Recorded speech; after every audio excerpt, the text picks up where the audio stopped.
Welcome to Spotlight on Schools. We focus on the Rochester City School District. I'm your host, Jim Strauss.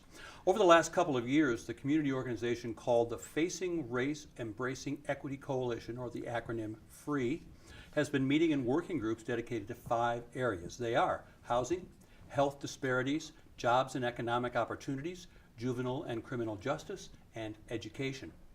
Last month, we had 3 members of FREE's Race and Education Working Group on the program to talk about their work. This month, we continue that discussion. Returning, our group coordinator, Reverend Judy Davis and Howard Eagle. Joining the discussion is Dr. James Wood. Welcome to Spotlight on Schools. Thank you for having us. Jim Wood, this is your first time here. Can you tell us briefly what brings you to this organization, your background? For 33 years, I was a teacher and administrator in the rural school district, SOTAs. And after my retirement, I've taught at St. John Fisher in the teacher preparation program of the School of Education for 9.5 years. I just retired in December. Okay. Let's summarize last month's show. We talked about several things. Judy, you discussed the difficulty in having meaningful discussions between whites and blacks, that racism can present itself in very subtle ways. When we talked about how the city school district might be intrinsically racist, Howard, you gave us a lesson in the long arm of Jim Crow and the inevitability of its spillover into all of society's institutions. Our third guest last month, Pat Mannix, likened our school district to a white couch. We may give it some beautifully embroidered, colorful throw pillows, but it's still a white couch. She said that what it needs to be is totally reupholstered. In the face of persistent academic failure, the Rochester City School District has tried many new applications, new approaches. FREE's Race and Education Working Group has come up with 6 goals. We'll talk about those a little later on. But in general, what would a total reupholster look like? Well, it's a huge question that you posed. And what we want to be clear about is we're dealing with one aspect of the entire reupholster, but we believe it's a critical aspect, and that is for all of us, educators and people in general, to acknowledge that the very nature and essence of public education within the United States of America has always been racist. And it's a fundamental issue that we've never dealt with. Not even as educators, we haven't dealt with it. We don't have the knowledge base in terms of the historical understanding of why that's important and how it impacts what we do in classrooms every day, in what we do at administrative offices, what we do in the cafeteria, what we do in the total educational experience. And so that we're talking about something that has been embedded as part of the system from day one, which we've never really dealt with. And so we're just doing part of the upholstery, the redesign that needs to happen. Mm-hmm. So the first part is to see the problem, which is what we talked about a lot. Yes. Last episode. Yes. Would you like to add to that conversation? I agree with Howard, and it includes looking at the history of racism in public education, and that's what Howard and Jim lift up. But I come alongside and talk about the history of the term race and begin to look at how that term has changed over the years, and that actually in 1691, there's a lot of people who think that they're white right now, that in 1691 they would not have been considered white. And to understand how that whiteness was created in order to keep control of the assets and the benefits and the opportunities to a certain class and a certain part of the population. So I come alongside with the history of race as they talk about the history of racism in public education. Again, we're talking about educating those who are the teachers and those who are the students. Care to add at this point? Well, one of our primary goals is the anti-racist professional development model that we've developed. We've been meeting on a regular basis with a representative from each of the key unions of the RCSD, along with the a representative from central office, and the Board of Education is represented as well. And our premise is that everybody has to understand this concept of how the public education system in the United States is emerged from a racism, an institutional racism past. That's the foundation. And that means certain things in terms of how it's structured now and the difficulties with educating students who are in that, who are part of the oppression that the system has promulgated and has sustained over time. In terms of the white couch, let me just add one point. The white couch can be symbolically viewed as the entire society. So we know that the entire society, entire U.S. society has racism embedded at its foundation, part of its economic system, part of its political system, part of its dominant cultural, quote-unquote, dominant cultural system from day one. And therefore, every major institution that was developed under that system reflects the racism that was there from day one. And again, I want to keep emphasizing we've never ever dealt with it. And I find it interesting in my study of the history of the invention of whiteness that actually there's a people group that was considered to be ape-like. And you would think that they were talking about Africans, but actually at that time they were talking about the Irish. And so it's interesting to understand how race is utilized to mischaracterize a particular people group that that the powers that be want to keep particular resources from. But then for various reasons during history, there was an expansion of whiteness to other ethnic groups, but we still haven't made that cut. Okay. I want to move to mention the goals. The group did end up coming to consensus on 6 goals. I'm going to read the first 3 and I move past them so that we can focus on the bulk of our discussion on the last 3, the first of which is the one about the staff development. But goal number 1, create socioeconomic, political, and cultural conditions that guarantee equitable opportunities for all Rochester School District students to develop reading, writing, and math skills at or above grade level. That's 1. 2, utilize student-centered, anti-racist instruction to empower student voice and to counter internalized oppression and supremacy produced by dominant Eurocentric narratives. Goal 2. Goal 3, increase the number of qualified, competent, and preferably race and class-conscious educators of color in the Rochester School District. Race-conscious, that's of course understandable. Class-conscious. Yes. Please explain why that got in there. Oh, this is a very important and critical question. We need to acknowledge that not only in the Rochester City School District, it's important for us to acknowledge, not only in the Rochester City School District, but in urban schools in particular, and urban districts in particular, across this nation, what we find is, in terms of student bodies, family bodies, we find predominantly poor people of color, and what we find in terms of staff, particularly our teaching staff, is predominantly white, middle, and upper class people, individuals. We bring to the profession or to our experience as a student or a parent, we bring with us everything that's been socialized in us from the crib up.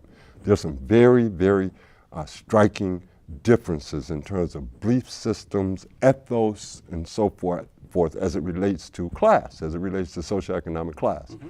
And so we don't, especially since in many cases, predominantly white, middle, and upper class educators or people in general don't socialize with, don't interact with poor people of color in general don't. And so this belief, some would have us believe that we automatically understand each other as human beings. And of course we do on a large human level, but the idiosyncrasies and the small things and so forth in terms of behavior, and so we often misinterpret what we're seeing because our cultural perspective is different, our understanding is different.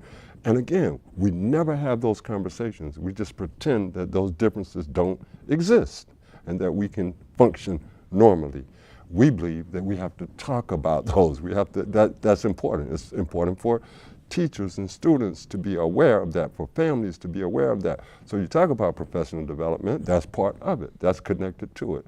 So class, socioeconomic class is very, very important. And so that doesn't mean that we're necessarily going out seeking someone who is of a particular class, but that we all need this understanding about how socioeconomic class does impact education in real concrete ways, impact our ability to provide quality, equitable education. Can I just add one part to that?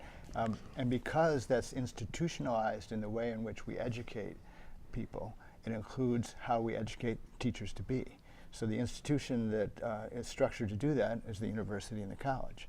And those universities and colleges, those schools of education, actually basically receive middle and upper middle class white students who are then going to become teachers. Mm-hmm. So it's a self-replicating system, and so it's very complex. And so how do we, it's not just a matter of professional development, pre-service teacher training, it's also how do we disrupt the institution so that more people flow through that from different racial backgrounds and different class backgrounds. Yeah. Now, you were a teacher, you were a professor at, was it Fisher? St. John Fisher. St. John Fisher. Right. I talked to a former student of mine who was a teacher, who was a student in adolescent program, 712, and she said over 20 people in her program, 6 were minority background. And the question I would have is, were these students who were going through there, had they begun to be trained in the areas that you two have just been speaking of? St. John Fisher requires one course. Yes. In diversity. I taught that course for a number of years. It depended on the person who's teaching it, how deep it goes and how much it can touch the heart and the habits of mind of the prospective teachers that are in it. And there's an infusement of the concept of diversity in other courses, but that's hardly enough. Mm-hmm. Hardly enough to barely can touch the surface. Yes. All right, we're about out of time in this first segment. When we come back, I want to talk about goal number 4, which is the professional development piece. So don't go away, we'll be right back.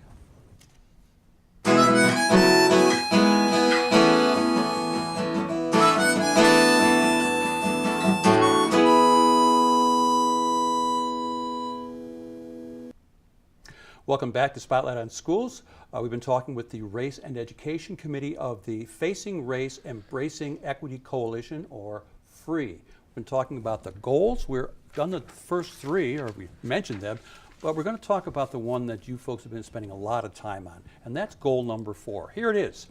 In partnership with FREE's Race and Education Work Group, the school district will develop comprehensive, ongoing, mandatory, anti-racist, culturally responsive professional development for all district employees. According to a May 31st article in the Democrat and Chronicle, this is one of 2 goals receiving top priority by your work group.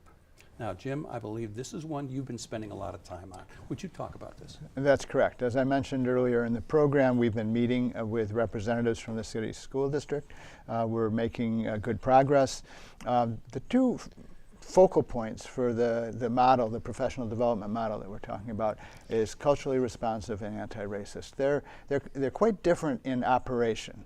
Culturally responsive really is crafted around the idea that we need to appreciate many, many, many different approaches to learning, many different approaches to worldviews, and that in order to do that, you have to craft instructional strategies, your pedagogy, around culture.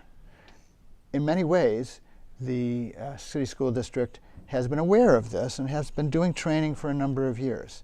What we are bringing to that equation is that there needs to be more.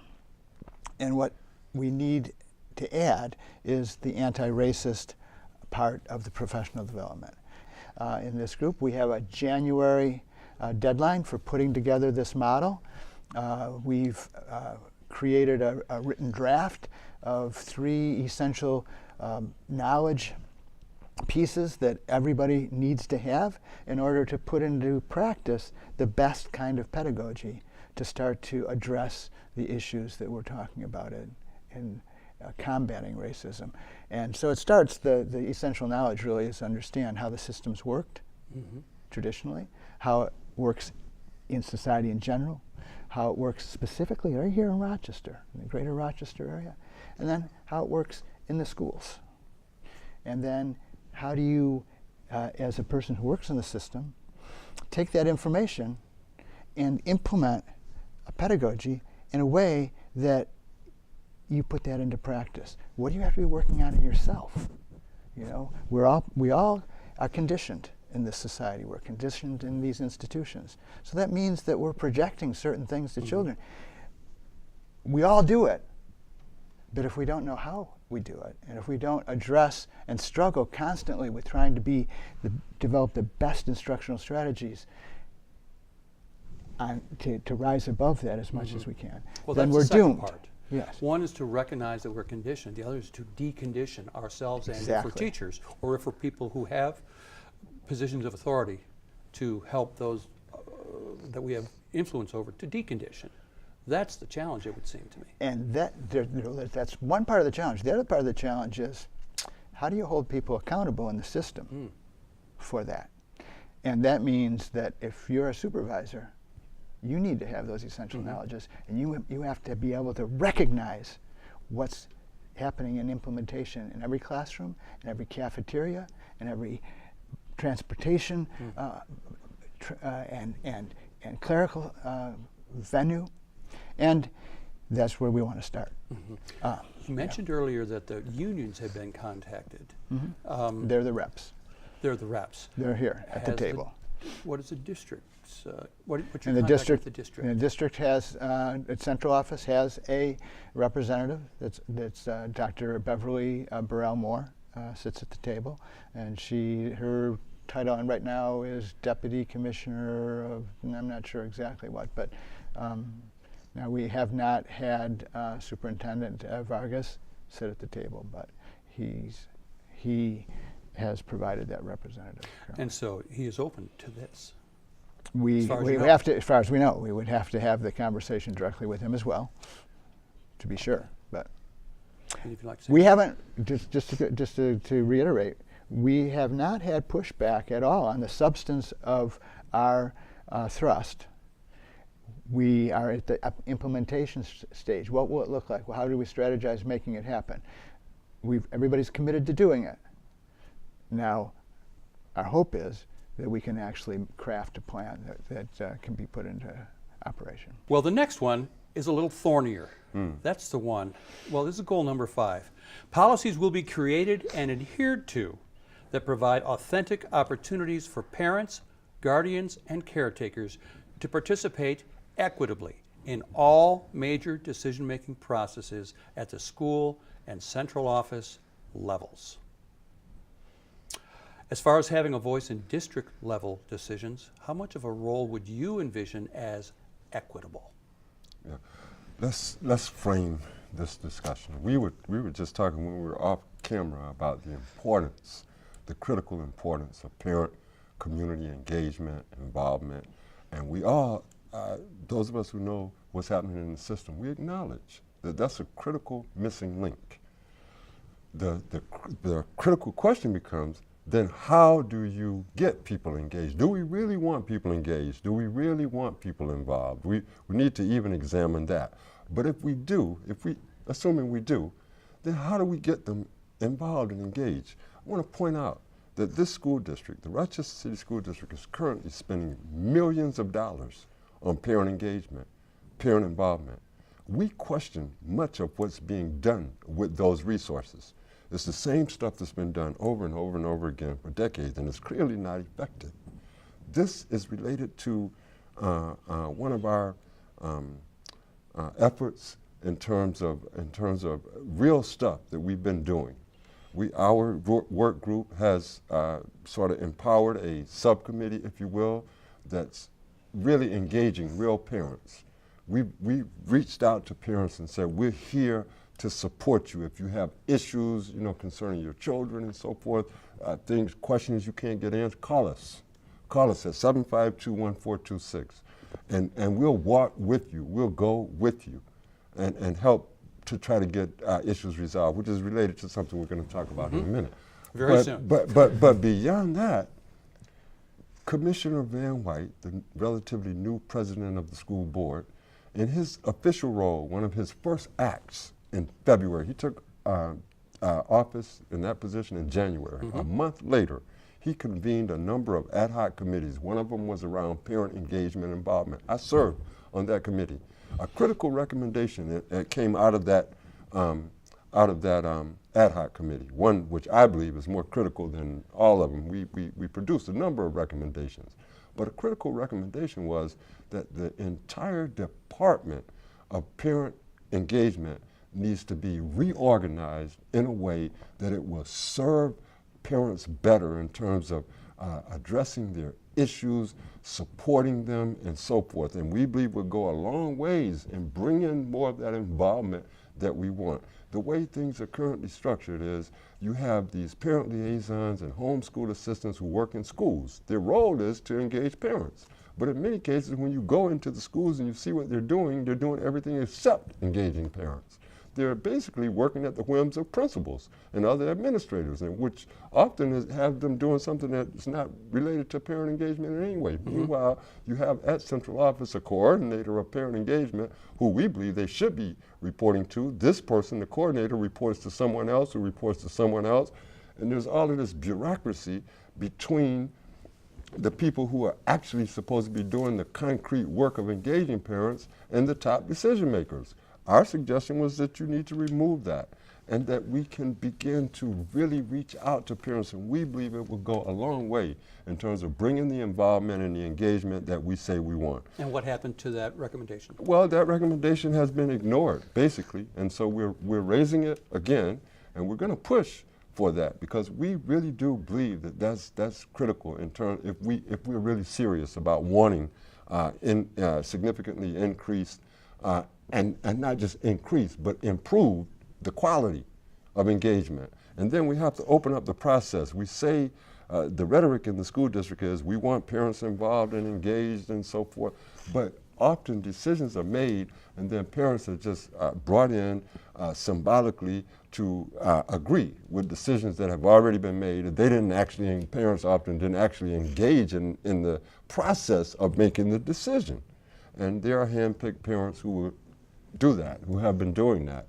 But we want to help people really become aware, conscious of what's going on in the district, how the system works, how it functions. At the end of the month, an article came out, protesters march on Van White's house. Yeah. First paragraph is this: some of the Rochester School District's most persistent critics took their protest to the home of Board of Education President Van White on Tuesday, marching in the rain and railing against the district's alleged failure to properly engage with parents. The first part says most persistent critics. Is that an unfair badge or is it a badge of honor? It's probably unfair for the two of them. It's a badge of honor for me. I know. Yes, that's what I thought absolutely. you'd say. But I do want for your viewing audience and everyone else to understand that is not cheap criticism. It's not just to put people down and so forth, but instead it is designed to agitate for change and improvement. The second part of that says failure to properly engage with parents. That was the cause, am I correct? That was the cause, There are yes. two parts. Yes. I'd like to talk about that. Sure. In your letter, I have a copy of that letter. The first part dealt with some unaddressed and unsatisfied grievances of three families. It had to do largely, and I think I'm fair in saying this, largely with failure to follow procedures. The district's failure to properly resolve grievances. That's the first part. The second part had to do with what you've just been describing, the district's failure to implement their procedures, what appeared like Van White's initial promises to make some changes, and he didn't. I want to read the last part. This is from the article by Justin Murphy, who is the education beat writer for the Democrat and Chronicle. He said, in the last part of the story, Free also asked for an update on the recommendations of a special committee on parent engagement convened by White earlier this year in advance of the 2014-2015 budget process, which is what you were talking about. Some of these ideas, restoring the Parent School Choice Expo, adding some additional parent engagement workers, were adopted in the budget. Now this is, I'm fairly certain this is Van White's response to you, to the letter. The crafting of a Parent's Bill of Rights was left to the Parent Advisory Council, and a suggestion to have the Office of Parental Engagement report to the school board rather than the superintendent was nixed by the council, according to White. Is this an adequate response to the letter? No, it's not. In fact, it's a gross distortion. I was just explaining that. The recommendation was about more than just having the coordinator of parent engagement report to the board or the superintendent. We said board or superintendent. But all those other parts that I mentioned, right, in terms of reorganizing the entire department so that it becomes efficient and effective in engaging and responding to parents. In terms of the first thing you mentioned, part of the complaint is the district, in those 3 cases in particular, violated its own policy in each case. Okay, I want to go to number 6. Goal number 6, increase the number of schools that serve as the center of activity for their neighborhood. You call them anchors, providing opportunities for parents to connect and build coalitions and to learn how to access available resources for personal and community enhancement. I made the mistake when I read this of thinking you were talking about neighborhood schools, but you're not. What do you mean? What we're looking at is developing a model to help improve and to bring enhancement to students and the students' families. On the one hand, we're looking at the reality that even if the teacher in the classroom is strong and effective, there's some things that could be happening in the life of the student that impairs their ability to learn in the classroom at that moment in time. As you lift it up, Facing Race, Embracing Equity is looking at racial disparities in healthcare, housing, in criminal justice, etc. So we realize that there could be things happening in the student's family that impair the student's ability to pay attention or to receive what's being taught by the teacher. And so one aspect of the anchor school is the school would be an anchor, would be a place where social services could be received by the student and their family, and even the community in which the school is grounded. So that's on the one side. On the other side, since we're organizations seeking to address structural racism, where we're seeking to dismantle policies and practices that create inequitable outcomes for families of color, that means creating a coalition of students, parents, teachers, administrators, where there's no more us and them, but where there's a sense of this is we and this is our, and we're going to take a stand together. So that's the unique part of the model that we're seeking to bring, is to create this collective coalition that will take action and help and work together to dismantle policies and practices that are creating the situation in which they're living. If people want to get involved, I assume they still can if they want to. Give us some contact information. You can contact Judy Davis at raceanded@gmail.com. And my co-facilitator has email. Jim Wood at jwood6923@gmail.com. Okay. And for any parents in particular who have issues, problems with their children in the Rochester City School District, we're asking them to feel free to give me a call at 752-1426 or send me a note at howard.eagle90@gmail.com. Okay, there's community resources. I'd like to thank Judy Davis, James Wood, Howard Eagle, members of the Facing Racism, Embracing Equity Coalition Race and Education Work Group for joining us. Thanks, folks. Thank you. Thank you. You've been watching Spotlight on Schools. Join us next time. Good night.